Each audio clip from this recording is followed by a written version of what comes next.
Alright, I believe we are in fact live. Ahoy folks, I'm R30Hedron. I've been one of the folks helping out in the background with the tech stuff for this marathon, but I'm going to be showcasing Dead Cells Fresh File, which is probably one of my favorite categories for Dead Cells speedruns, because it's kind of weird. For a lot of roguelike speedruns, especially more modern roguelikes, you're dealing with save files where almost everything is unlocked. Here, we're starting from a clean slate, brand new fresh save, as if it was a more traditional roguelike. So, there's quite a bit that's going to be, I'm probably going to forget to talk about throughout the run, so if there are any questions, as always, feel free to mark them, note them in chat, and I will do the best I can to answer them as I pay attention to the rest of the run stuff going on. Timing is basically whenever you want to hit the start button. We go by in-game time for this speedrun, so as soon as I gain motion of my character is when time starts, which is now. So, we start as with every run in the prisoner's quarters. And I get to kill a zombie first up because we get to steal this wonderful blueprint from off of his corpse. Well, not blueprint. Scroll? There are blueprints. We are going to be getting some of those, but it's the scroll that was the more interesting part there, I'm afraid. So, prisoner's quarters, our goal here is to find the exit as quickly as possible, while also finding the two blueprints. Not blueprints, the two scrolls. Why am I getting scroll and blueprint mixed up? That's an interesting mistake for me to continue to make here.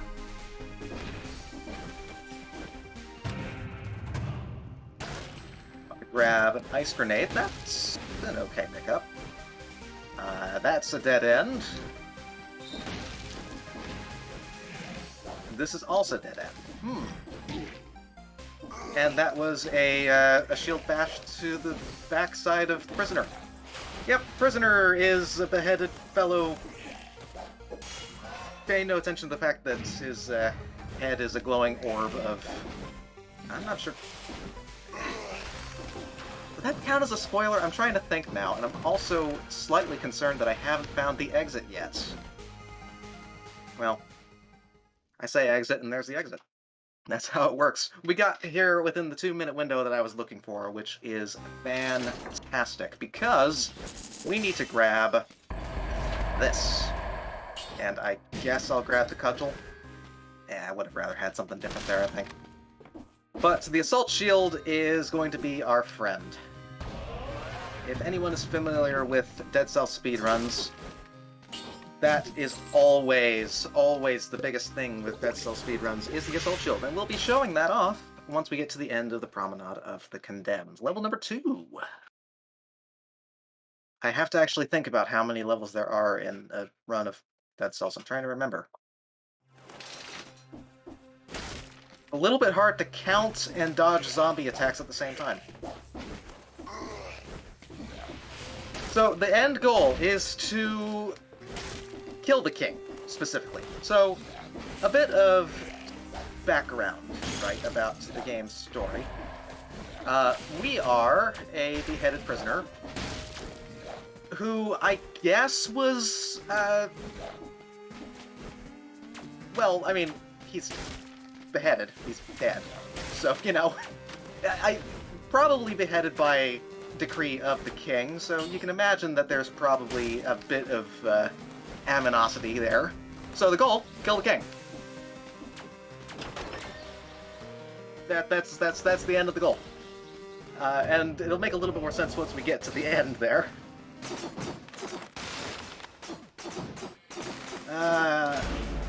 Wish that I had a slightly better shield, or weapon here, but we got rune number 1, the Vine Rune.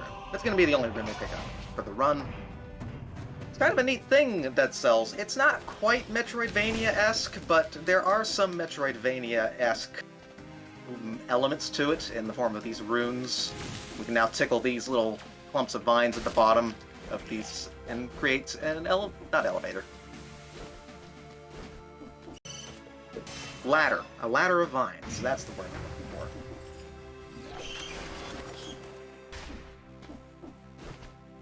for. Ooh, okay. Did not get hit there. Good. Oh yes, I want that. Good thing I hit the pause button there to look at my map. I've got myself the stat scroll. Each stat scroll is multiplicative in terms of how much damage you gain. So 15% extra damage, it adds up pretty quickly across the run, especially considering we did not pick up every single stat scroll we would have been able to find in the promenade. We skipped a few because it's slow. Now I'm hoping that we get something good in here.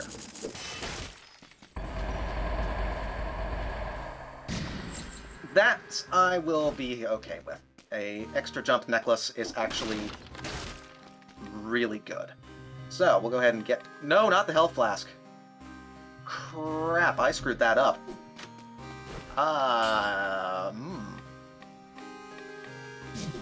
Okay, so we don't have Assault Shield yet. I'm going to have to get more... You know what? I think this will probably be fine. That was the wrong... That was the wrong thing to put cells into. Whoops. This is fine. Can you tell I'm a little rusty? Oops, indeed. We will hopefully get a little bit more here shortly. On the bright side, the cudgel will be okay for a bit, and I'll get a few cells there.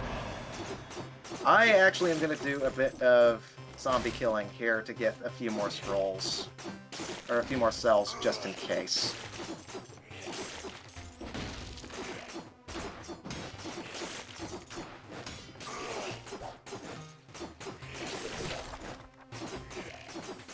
You have a good point there. I'm going to grab that as a backup, because I might need that if I don't find a better piece of equipment later.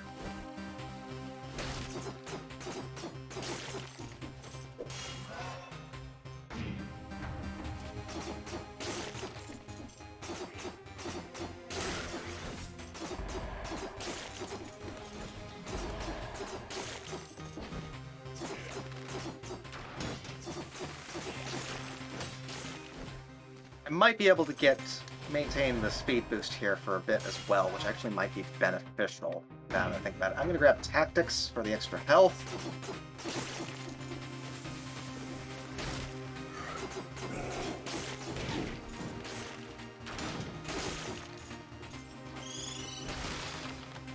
That was a complete whip on my part. Okay.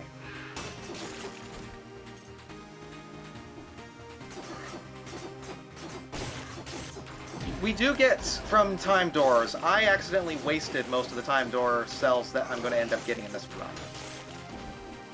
So the extra cells that I'm picking up here, hopefully, is just to offset my mistake there. The good news is that I am getting good stats. I'm just going to be stuck with dealing with a fairly slow weapon. I might... Try and think this through. I might want... This is going to be our exit, I believe. And it is. I'm going to actually try and see if I can find...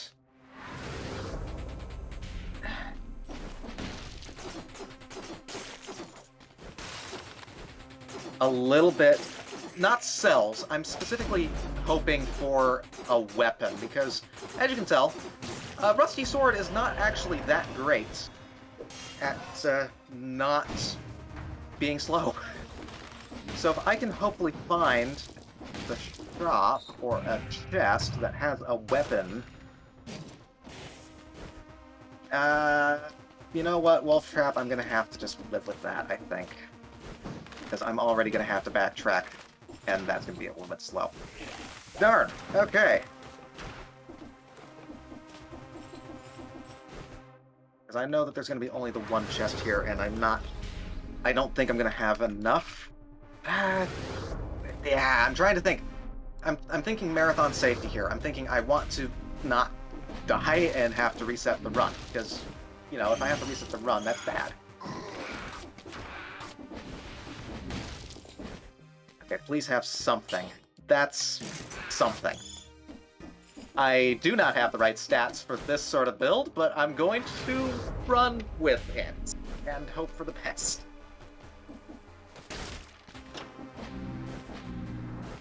And I might actually not bother with getting the Assault Shield yet. Yeah, I remember when the hammer used to be brutality. It's not anymore. I have enough. I have exactly enough now, actually.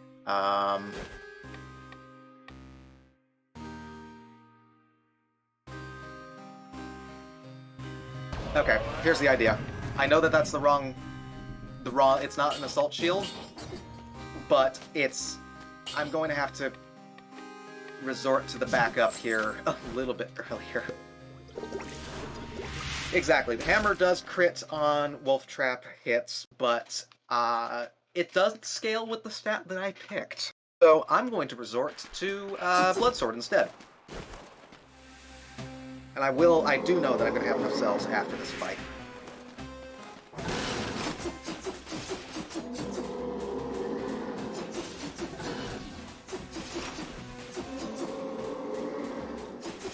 So, this is the Concierge. He yells a lot.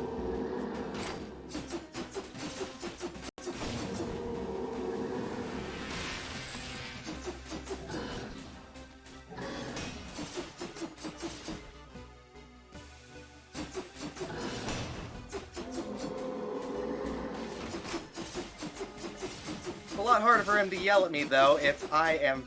There we go. Yeah, okay, that was definitely the safe option. He wants his voice to be heard, exactly. Okay, the flawless there is going to probably mean that this run is going to be nice, pretty smooth sailing from here out, because when you get a flawless fight against a boss, you get yourself a piece of legendary equipment. Legendary equipment is extremely powerful. It is colorless, means it'll scale with whatever I pick. Scaling with my main stat, nice. And it also is slightly more powerful, a little bit easier to reroll. It is an infantry grenade.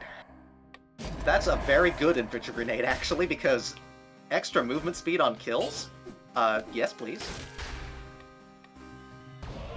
And then we'll go ahead and grab our Assault Shield now. So here's the main technique with the Assault Shield. If I roll my thumb across the X and B buttons, I do a nice little Assault Shield dash.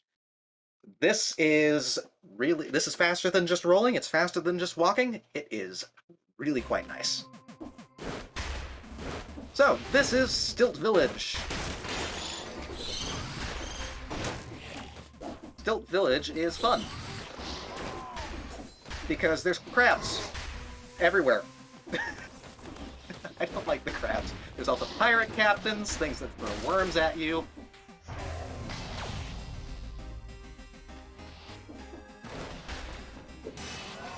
But the goal here is to grab 2 keys and then find your way to the exits. But if I can be a little bit less exploded,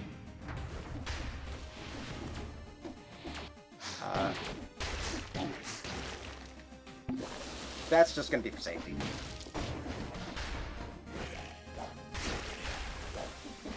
As I think through my path here. No, I wasn't going to be able to get to my path. That was bad layout on my part. I was hoping that I would be able to skip one of the keys. And the answer was, in fact, no. But this key was pretty quick to find.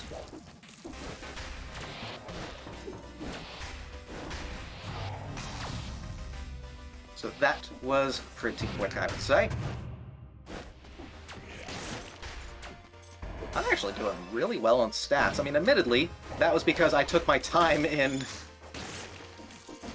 ramparts. So we got through this pretty quick.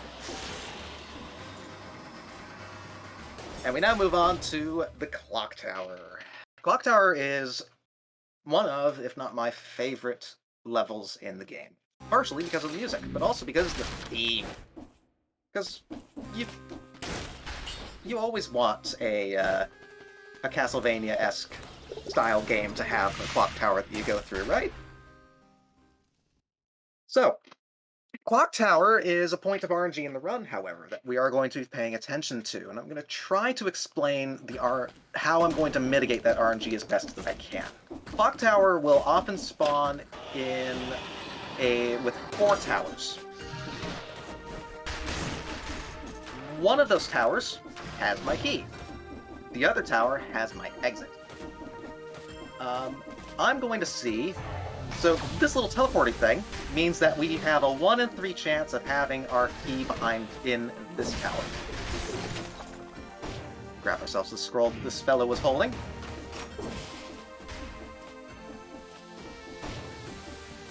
And up here.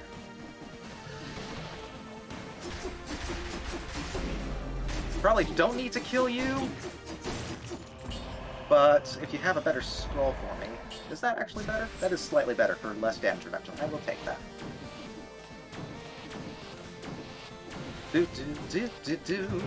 Alright, so we got a chest with an electric whip, not what I'm looking for. That is not also the door I'm looking for, which is a shame. I'm doing good on stats. That's 2 stats in this level. Let's put that key in. Pardon the interruption there.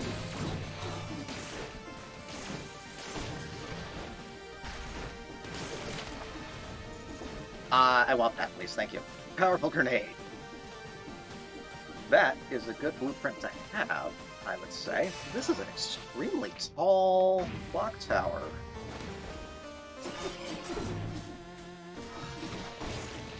Actually, so I'm worried that I'm going to end up with a... I'm going to be a little bit worried that I'm going to end up having only a 3-tower setup and a dead end. Cool, so that entire tower that we just went through. Nothing. Whoopsies.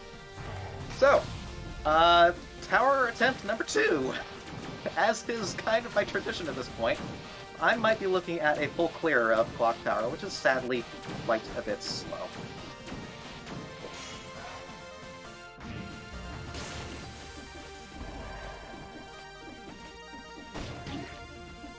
And I walked into a wall of spikes.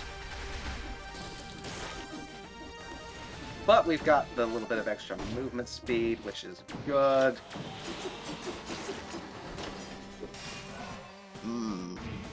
17 stats. I think we've got enough stats at this point, which is pretty good, I would say. Up that fellow off flip. There's a second shop, and here is our key.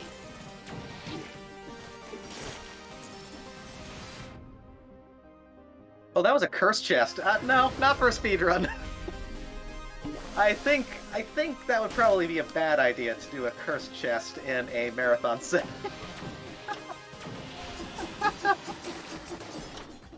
Oh, that would have been hilarious, though, if I went for it.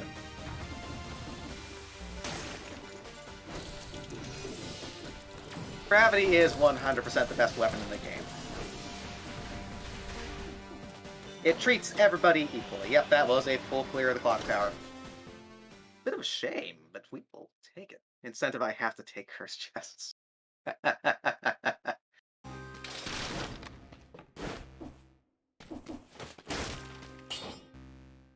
Let's grab me that. Sure, that's fine. A little bit of extra gold to upgrade weapons a little bit. Not getting hit would definitely be faster in most cases. In some cases, getting hit can actually be slightly faster if you've got the right stuff for it. So, boss number 2. This is the Timekeeper. She keeps the time.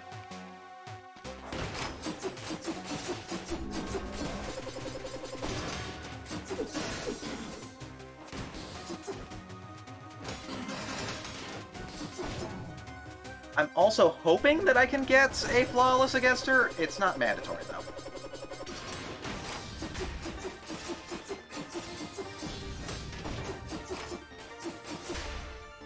But that was... okay.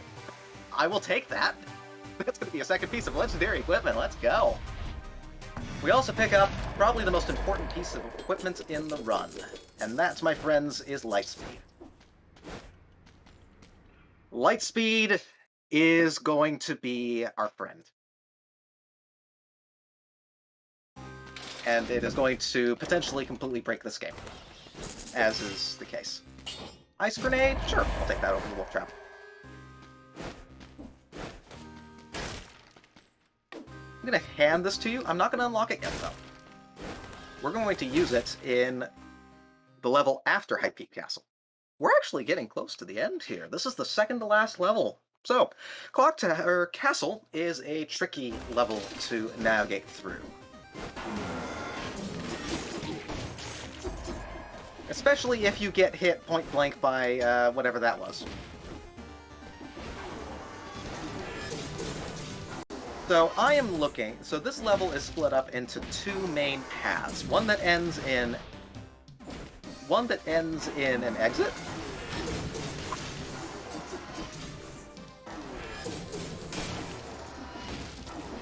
And one that does not end in an exit, but instead ends in a shop. I want to go in here. I'm going to use the health blast for safety here. I've got YOLO still, so risk is minimal at the moment. But we are going to grab our key, and I want to pass through the path here. Ooh. Freeze on parry, nice. So now that I've passed through here, I know, because I didn't go through a shop yet, that I'm on the right path.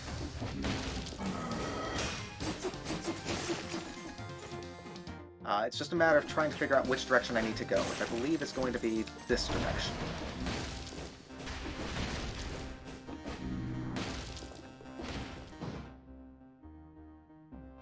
No, it is not. This is not going to be the right direction. I want to go the other way, I think. Because this is bringing me closer to where I don't want to go. Clock Tower, or Castle confusion strikes yet again.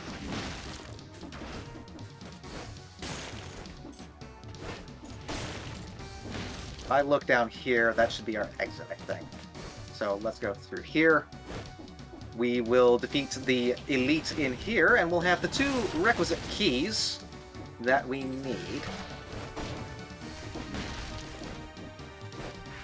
And that was just me getting distracted. Nice.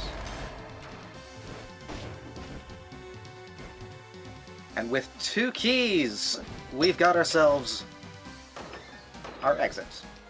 So we are actually going to be close to time here, but there's still a little bit of a moment until then. So what we're going to be utilizing now that we've gone through most of the game with not much of a care in the world, we've got ourselves Lightspeed. Let me make sure I've got the right... Yes, I do. So, Lightspeed is a fantastic skill. It lets you do a nice little dash across the screen and does some nice little things. I'm going to do the trick, and then I'm going to try to explain the trick. Explaining it's going to be a bit tough. That didn't work, so we wait 10 seconds for the cooldown. Whoops. Alright, so, I don't think it's a frame-perfect trick, but it's pretty darn close to a frame-perfect trick, because frames in this game are technically 30 FPS.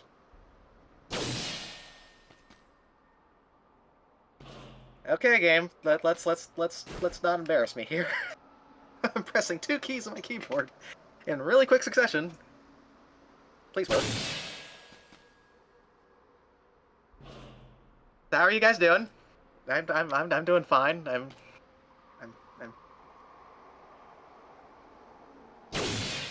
There we go.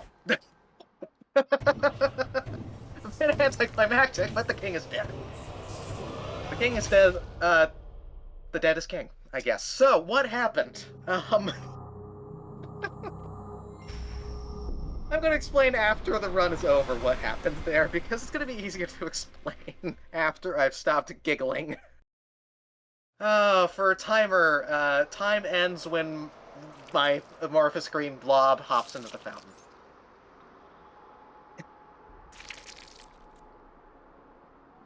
Oh, dearie me. That could have gone slightly better. An 18-minute, 12 seconds on my time. So, what happened? Let's see if I can explain what happened. So, light speed is a skill that the way that it works internally is it teleports the player. It also breaks if you activate it immediately after another teleporting skill happens. There's also a bit of a weird quirk in that if you use light speed on this version of the game, version 24, it doesn't reset back to... it doesn't go off a cooldown. The way that the skill's supposed to work normally is that you dash once, and then you can dash back within 2.5 seconds. But outside of that 2.5 seconds, it goes on to cooldown. It breaks in this version, and it doesn't immediately set you back to cooldown, so you can use the lightspeed skill, 2 or 3 frames apart from each other. So teleporting skill plus teleporting skill, well, teleporting skill plus lightspeed, of which lightspeed is a teleporting skill, you basically get to do what's the equivalent of a backwards long jump in Super Mario 64. And it lets you skip bosses. That's how any percent usually goes, is you skip every single boss in the game. Sadly, for Fresh File, we can only skip one boss, the Hand of the King. Bit of a shame that we don't get to fight the big lug, but he's killed enough of my speedruns over the past 2 years, so I think it's only fair at this point. But for casual runners, you could grab the javelin plus light speed, and you can experiment with it that way as well. That's two. Without having to remap any keys, that's just a way you can just map those two together. It's kind of fun. Mm-hmm. And that's actually how we do that in the any percent speedrun, is we have War Javelin, which teleports the player, add that to Lightspeed, and you just zoom. If you really want to see something crazy, and this is also a good plug as well, Dead Cells speedrunning, we have a Discord specifically for speedrunning of Dead Cells. A link to that is on the speedrun.com page if anyone is interested in that. But take a look at some of the more impressive runs. Fresh File is but only a single category. There's the any percent category, as well as an any percent warps, which that abuses a cutscene and cuts down the in-game time to like under a minute, because again, Lightspeed is kind of broken. But there's also some category extensions for folks that are really ridiculously good at the game, beating the game in a Fresh File format, 0 to 5 BC, beating the true end of the game in a single setting in under 3 hours. I haven't even attempted that yet, and I should, but it's crazy. But that, I believe, is all that I've got for the Dead Cells of today. I don't think I'm missing anything else other than, I guess you'll see me again tomorrow, closing the marathon actually, with Into the Breach. But, yeah, I can never figure out how to end these things, so I think I'm just going to go ahead and say, I wish you all the best for the rest of your day, and enjoy the rest of the marathon, everybody. Thank you, R30.